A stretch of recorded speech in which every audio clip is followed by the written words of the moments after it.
Hello, everybody, sa lahat. Ito, wala lang kaming customer ngayon, kaya ito ang gagawin natin ngayon ay mahati-hatiin natin tong mga tissue at ilagay natin dito sa may plastic para kapag kailangan ng mga customers, madaling kinukuha namin kasi nahati-hati siya. Kaya ito, gawin na natin. Ito yung sinimulan ko kanina. Ayan. Anong English ay anong Tagalog ng tissue nga pala? Pamunas. Pamunas ng ubat. Oo, pamunas ng kung ano-ano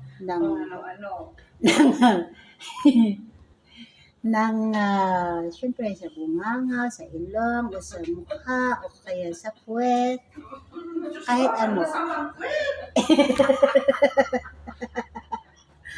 Oo, nakakatawa itong mga kasamahan ko eh. Nagluloko sila. Kaya, ayan. Oo. Pero kahit ganon, masaya naman kami kasi naglulukuhan kami dito.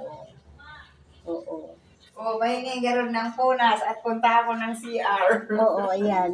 Bibigyan ko rin si Ate Norma para pamunas. Oo.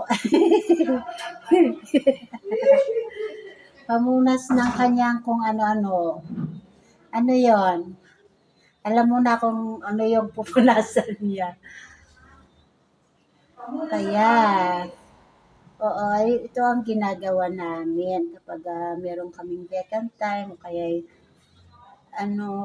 wala ng customer, ginagawa namin dito, nag-aayos-ayos kami, nahati-hati namin itong tissue para madaling makuha kapag kailangan ng customer.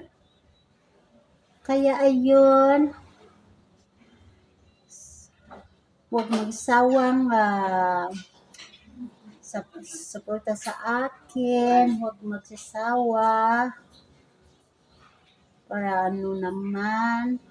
para hindi naman ako kawawa, babu.